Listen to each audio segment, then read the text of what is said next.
Hello everyone and welcome to my channel Hindipedia. और मैं हूं डॉक्टर आरती कुलश्रेष्ठ।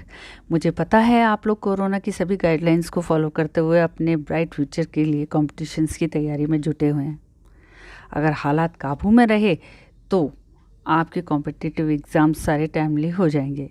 आप प्लीज़ मेरे हिंदीपीडिया चैनल पर इसको देखें और चैनल को सब्सक्राइब भी करें, लाइक करें और शेयर भी करें।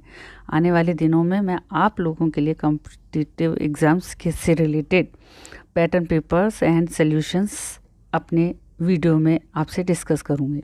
सबसे पहले आपको मैं बताने जा रही हूँ पटवारी परीक्षा के जनरल हिंदी के सिलेबस के बारे में। अब ये तो आपके नॉलेज में होगा ही कि ये जो एग्ज़ाम होता है यानी पटवारी परीक्षा वो टोटल 300 यानी 300 मार्क्स की होती है, जिसमें जनरल हिंदी से रिलेटेड जो क्वेश्चन होते हैं वो होते हैं 22 यानी 22, और जो कि मार्क्स कितने के होंगे वो होंगे 44 मार्क्स के होंगे यानी 44 मार्क्स के होंगे। अंदाज़ लगा सकते हैं आप इससे कि एक क्वेश्चन 2 मार्क्स का होगा। तो चलिए सबसे पहले हम पूरे सिलेबस को डिस्कस कर लेते हैं ताकि आप सभी को ये क्लियर हो जाए कि किस किस टाइप के क्वेश्चंस होंगे और आपको क्या करना है, क्योंकि कई लोगों को कन्फ्यूज़न हो जाता है कि ये हिंदी का जो सिलेबस है उसमें किस टाइप के क्या क्वेश्चन होंगे। तो सबसे पहले जो आपका आता है वो पूछा जाता है उसमें दिए गए शब्दों की संधि और शब्दों का संधि विच्छेद। अब मैं आपको थोड़ा एग्जाम्पल देख के इसको आपके लिए आसान कर देना चाहूँगी कि किस टाइप के ये क्वेश्चन हो सकते हैं। जैसे अब आपको एक शब्द दे दिया भानु धन उदय। अब आपको इसके संधि करके लिखना है कि इससे क्या शब्द बनेगा। तो शब्द क्या बनेगा, इसका बनेगा भानुदय, ठीक है। या फिर इसको इस तरह से भी दे सकते हैं तथैव, यानी अब आपको इसका विच्छेद करना है। तो विच्छेद कैसे होगा, तथा प्लस एव। तो ये यानी दोनों तरह से क्वेश्चन पूछे जा सकते हैं। फिर दूसरा आता है उपसर्ग और प्रत्यय और इनके संयोग से बने हुए शब्द, और शब्दों से कई बार क्या होता है कि आपको उपसर्ग या फिर प्रत्यय अलग अलग करके लिखना भी होता है और उनको पहचानना होता है कि आप बताएं। इनमें एक ही शब्द दे देते हैं तो उसमें ये भी पूछ लेते हैं कि एक ही शब्द में उपसर्ग भी और प्रत्यय भी आप दोनों बताएं, तो वो पहचान करने होते हैं। और आप तो ये जानते ही होंगे कि इसको इंग्लिश में सफिक्स और प्रीफिक्स बोलते हैं। तो जैसे अब उपसर्ग है वो आपसे पूछ लेंगे कि उपसर्ग से क्या बनाएंगे आप, क्या शब्द बनेगा। तो आप बता सकते हैं उपसर्ग है और न्यास शब्द बनकर उपन्यास वर्ड बन जाएगा, ठीक है। और इसी तरह से एक कोई शब्द दे दिया, अब उसमें आपको छांटना होगा कि इसमें कौन सा उपसर्ग है। जैसे शब्द दे दिया अधिष्ठान, तो इसमें क्या होगा, अधि उपसर्ग है और स्थान अधि तो इसमें उपसर्ग है और स्थान इसमें शब्द हो गया, ठीक। इसी तरह से प्रत्यय है।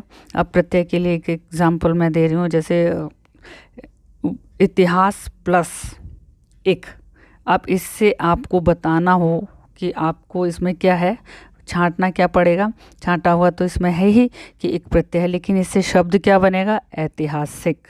तो ये आपका एक शब्द हो गया।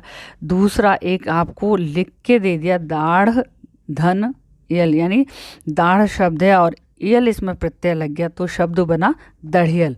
तो ये अब मुझे लगता है कि मैं आपको अगर ऐसे बता रही हूँ तो आपको थोड़ा आसानी हो जाएगी कि किस तरह के क्वेश्चन में आपको क्या करना है।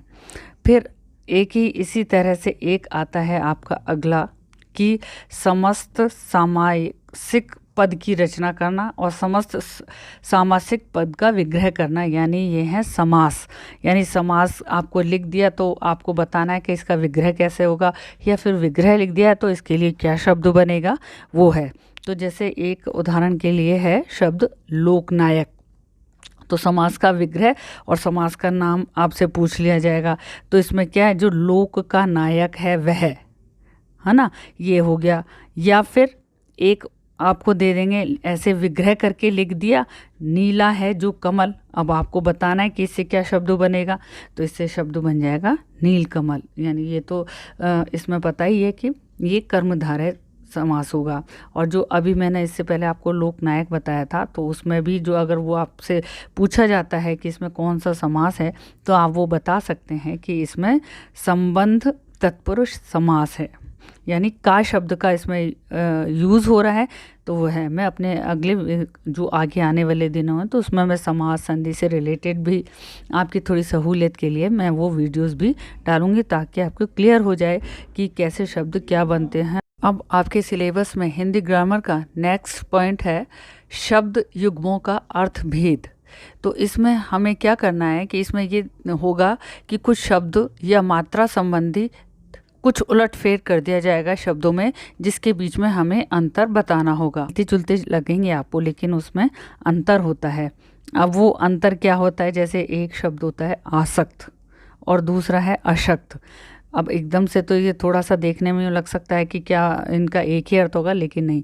आसक्त का अर्थ होगा लीन होना या रम जाना, और अशक्त किसे हम कहते हैं निर्बल को कहते हैं, कमज़ोर को भी कहते हैं।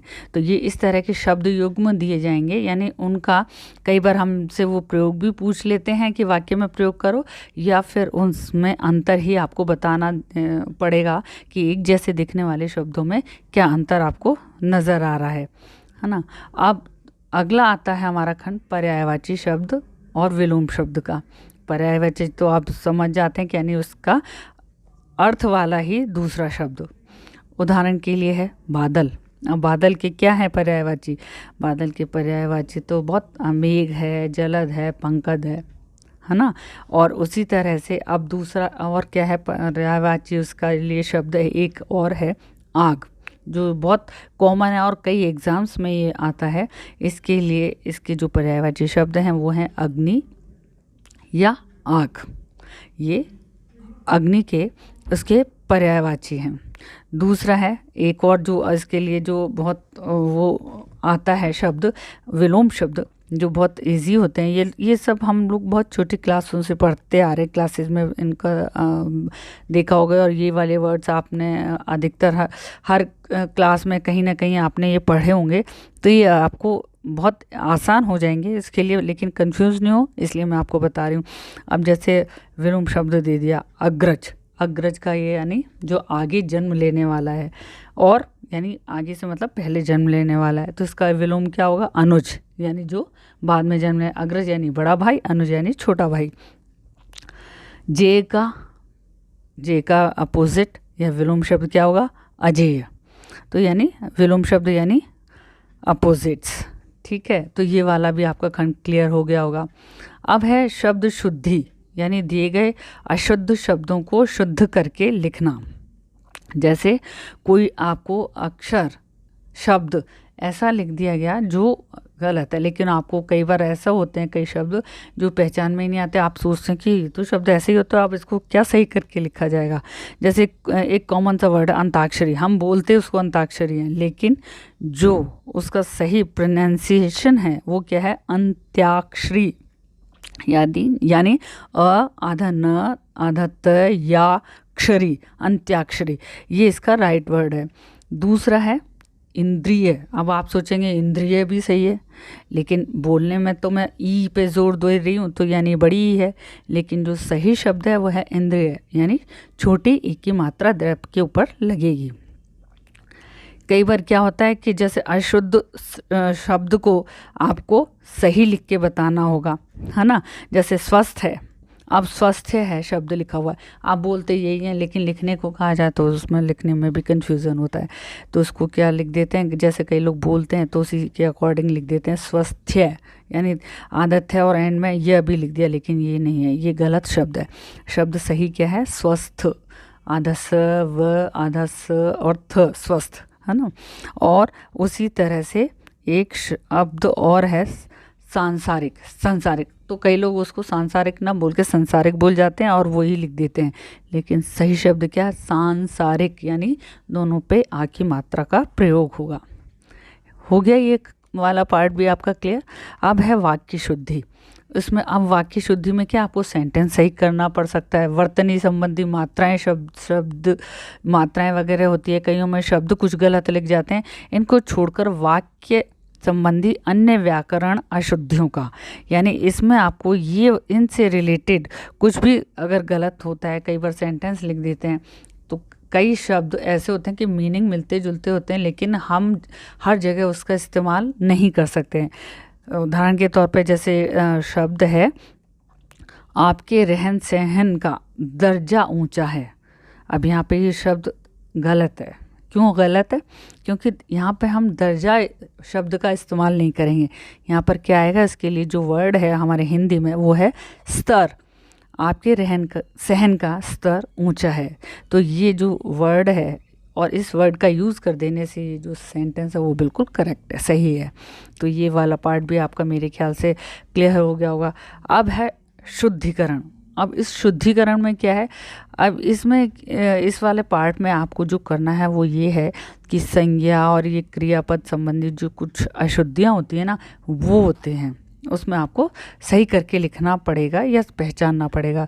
जैसे एक सेंटेंस है, राजा के 2 पुत्र और पुत्रियां थे।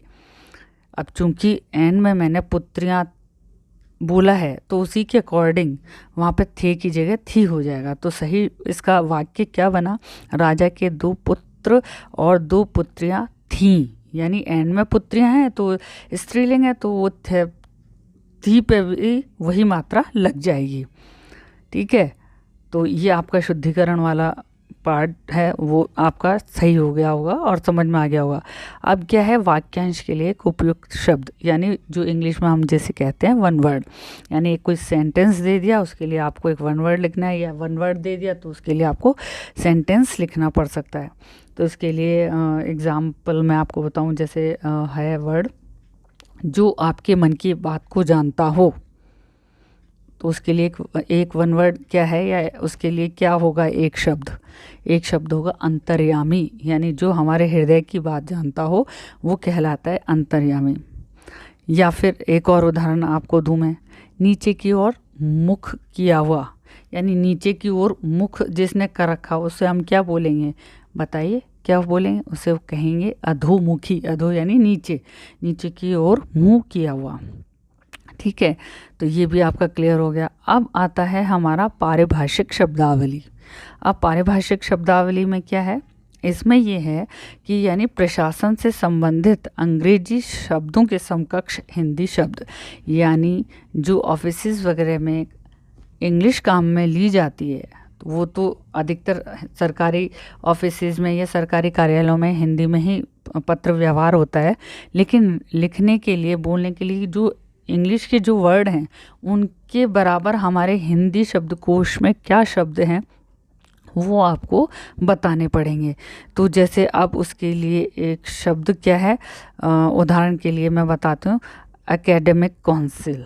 तो अब इसके लिए हिंदी में क्या शब्द है, हिंदी में उसके लिए शब्द है विद्या परिषद। ठीक है, उसी तरह से है एक वर्ड ब्राइब, BRIBE। अब इसके लिए हिंदी में क्या है, इसको हम कहते हैं घूस या रिश्वत। ठीक है, तो इसमें इस तरह टाइप के क्वेश्चंस आएंगे। अब जो एंड वाला जो हमारा पार्ट है उसका वो है मुहावरे एवं लोकोक्ति। कई लोग मुहावरे और लोकोक्तियों को एक समझ लेते हैं, लेकिन इनमें बहुत डिफरेंस है।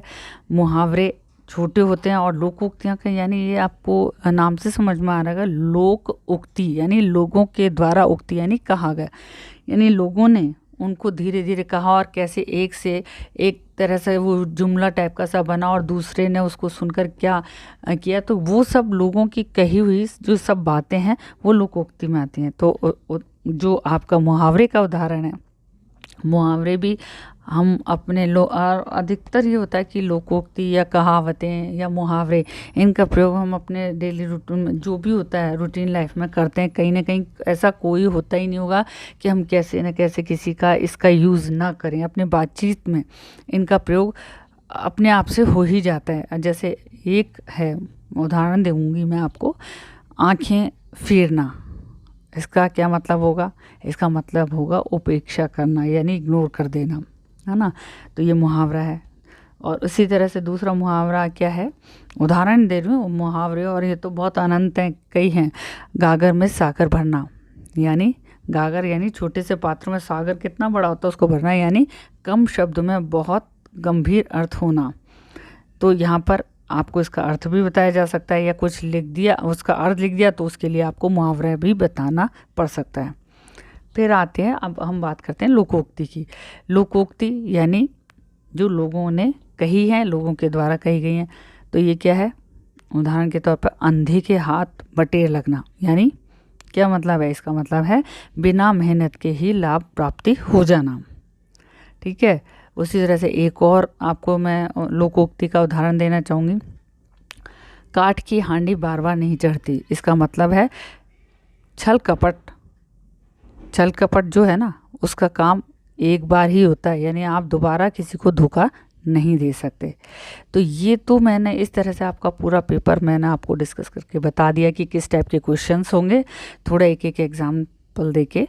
लेकिन मैं आगे आने वाले, जैसा कि मैंने जिक्र किया था अपने आगे आने वाले दिनों में और नेक्स्ट वीडियो में, मैं इन्हीं सब आपके जो ये पैटर्न पेपर हैं, कुछ पिछले साल के या कुछ इसी टाइप के क्वेश्चन पेपर हैं, उनको मैं आपसे डिस्कस करूँगी, उनके सॉल्यूशंस आपको बताऊँगी कि किस तरह से इसमें ये कौन सी संधि है या कोई उपसर्ग है, प्रत्यय है, ये सब। तो इसलिए मैं उम्मीद करती हूँ कि प्लीज़ आप मेरे इन वीडियोस को देखते रहें, और देख रहे हैं तो साथ में रिक्वेस्ट है फिर से, जिन लोगों ने अभी भी सब्सक्राइब नहीं किया है वो ज़्यादा से ज़्यादा मेरे इस चैनल को प्लीज़ सब्सक्राइब करें, लाइक करें, शेयर करें, ताकि मैं अपनी कुछ और जानकारी आपके हित के लिए आपको दे सकूं। Thank you.